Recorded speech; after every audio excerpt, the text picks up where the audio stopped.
السلام علیکم دوستو۔ بینظیر بھٹو پاکستان کی پہلی خاتون وزیر اعظم تھیں۔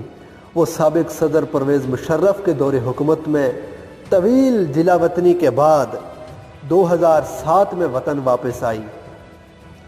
2008 کے عام انتخابات میں حصہ لینے کے لیے وہ واپس آئی تھیں۔ 27 دسمبر 2007 کو راولپنڈی میں ایک انتخابی جلسے سے خطاب کیا۔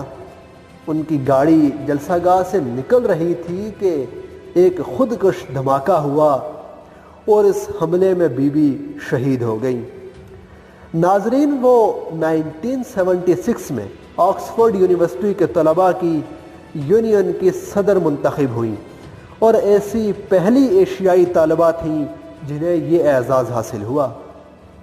21 جون 1953 کو پاکستان کے صف اول کے رہنما کی بیٹی آکسفورڈ یونیورسٹی سے اعلیٰ تعلیم حاصل کرنے والی بینظیر بھٹو نے 1977 میں جنرل ضیاء الحق کی آمریت کے خلاف بحالی جمہوریت کی ایک طویل جدوجہد کا آغاز کیا۔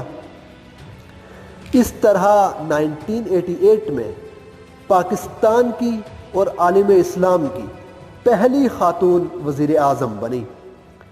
2 مرتبہ وزیر اعظم اور قائد حزب اختلاف رہنے والی بینظیر بھٹو نے جنرل مشرف کی آمریت کے خلاف بھی بحالی جمہوریت کے لیے جدوجہد کی۔ اس طرح جنرل مشرف کو آرمی چیف کا عہدہ چھوڑنے پر مجبور کیا۔ 2007 میں جب وطن واپس آئیں تو کراچی ایئرپورٹ پر ہزاروں افراد نے ان کا فقید المثال استقبال کیا، لیکن ساتھ ہی کارساز حملے میں دہشت گردوں نے انہیں نشانہ بنایا، لیکن اس حملے میں بی بی محفوظ رہیں۔ ناظرین، جنرل ضیاء کے مارشل لا کے دوران سیاسی آزادی کی جدوجہد بی بی کی صلاحیتوں کا منہ بولتا ثبوت ہے کہ کس طرح ایک لڑکی نے تنہا ایک پورے نظام سے ٹکر لے لی۔ مارشل لا کی وجہ سے ان کے بہت سے رفقا ان کا ساتھ چھوڑ چکے تھے، لیکن اس صورتحال میں بھی پیپلز پارٹی کے نوجوان کارکنوں کی تعداد اپنی اس نوجوان رہنما کے ساتھ تھی، اور یوں اس آمریت کے دور میں پاکستان کی نوجوان نسل کو ایک نیا وژن ملا۔ بینظیر بھٹو نے اپنی جوانی کے دور میں بہت سے مسائل کا سامنا کیا، جیسے گرفتاری کے دوران ان کو اپنے والد سے ملنے کی اجازت نہ دینا، نظر بندی، قتل کی دھمکیاں اور قید و بند کی صحبتیں وغیرہ۔ جن حالات کا بینظیر کو سامنا رہا، اس کی وجہ سے ان کے مخالفین کو بھی ان کی بہادری کا قائل ہونا پڑا۔ پیپلز پارٹی کے نوجوان کارکنوں کی سیاسی تربیت کے ساتھ ساتھ بینظیر بھٹو نے ان کی سماجی تربیت بھی جاری رکھی۔ بی بی پر کرپشن کے الزامات لگے، ان پر خراب حکمرانی کے آوازے کسے گئے، مگر ان کے نڈر ہونے پر کبھی کسی نے شک نہیں کیا۔ شاید اس کی وجہ یہ تھی کہ انہوں نے اپنے باپ کو جرأت کے ساتھ پھانسی کے لیے تیار دیکھا تھا۔ محترمہ ہمیشہ تشدد کے خلاف رہیں۔ وہ ایک جمہوری تحریک چلانے والی مصالحت پسند سیاسی رہنما تھی۔ سٹینلے والپولٹ نے ذوالفقار علی بھٹو کی سوانح عمری میں لکھا ہے کہ جب 1979 میں ان کو پھانسی دی جانے والی تھی تو بینظیر نے انتقام کا ارادہ کرنے کے بجائے پاکستان میں جمہوریت کی تحریک چلانے کا ارادہ کیا تھا۔ تاہم جب بینظیر 1977 کی فوجی بغاوت کے بعد رہا ہوئی تھی تو وہ سیدھی لاہور گئیں، جہاں پیپلز پارٹی کے رکن بیگم شفیق پیرزادہ کی رہائش پر پیپلز پارٹی کی حامی خواتین سے کہا کہ پیپلز پارٹی آئندہ انتخابات میں حصہ لے گی اور ہر جمہوری جدوجہد کا حصہ بنے گی۔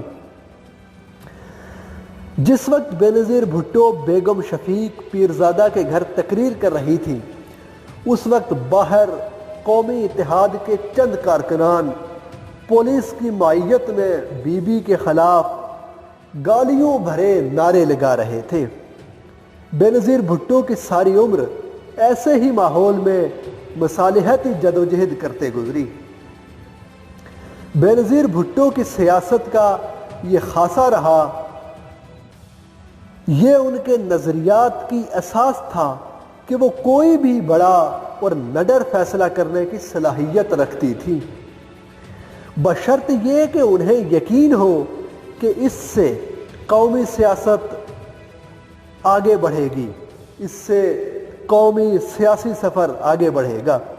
تحریک بحالی جمہوریت یعنی MRD ہو یا وزیر اعظم محمد خان جنیجو سے وطن واپسی کے لیے بات چیت، اپنے باپ کے قاتل جنرل ضیاء سے شراکت اقتدار پر راضی ہونا، یا جنرل بیگ کو تمغہ جمہوریت دینا، یا قومی مصالحتی آرڈیننس جیسے معاہدے پر راضی ہونا، بے نظیر بھٹو کبھی دائیں بازو کے مخالفین کا نشانہ بنی، کبھی بائیں بازو کے حامیوں کی تنقید کا نشانہ بنی اور کبھی لبرلز کا، مگر انہوں نے جمہوریت کے لیے سازگار ماحول پیدا کرنے کے لیے مصالحت سے لے کر براہ راست تصادم تک ہر طریقے کو حالات کی ضروریات کے مطابق استعمال کیا۔ اگرچہ اور بھی کئی خواتین سیاست میں آئیں اور اپنے سیاسی کیریئر کو بلندیوں تک پہنچایا، مثال کے طور پر انڈیا کی سابق وزیر اعظم اندرا گاندھی، اسرائیل کی سابق وزیر اعظم مسز گولڈا میئر، ارجنٹائن کی آئزابیلا، بنگلہ دیش کی خالدہ اور حسینہ واجد، سری لنکا کی Mrs Bandra Nykaa, New Zealand کی ہیلن کلارک اور آسٹریلیا کی جولیا گیلارڈ۔ ان سب نے عورت ہوتے ہوئے سیاست میں نام پیدا کیا، مگر جس طرح کے نامساعد حالات کا سامنا بے نظیر بھٹو نے کیا اور کسی نے نہیں کیا۔ بے نظیر بھٹو ان تمام خواتین میں اس لحاظ سے بھی منفرد ہیں کہ انہوں نے عورت کی زندگی کے جسمانی طور پر کمزور ترین لمحوں کو طاقت میں بدل ڈالا۔ ناظرین، اپنے بڑے سیاسی اور نظریاتی حریف نواز شریف کے ساتھ میثاق جمہوریت کے معاہدے پر دستخط کرنا بے نظیر بھٹو کی مصالحت پسندی کی سب سے بڑی دلیل ہے۔ تاریخ بے نظیر بھٹو کے سیاسی کردار کو، اس کے ماحول کو اور اس رویے کو سمجھنے میں ابھی بہت وقت لے گی۔ پاکستان کا مستقبل کیا سمت اختیار کرتا ہے، شاید اسی سے بے نظیر بھٹو کا تاریخ میں کردار طے ہو۔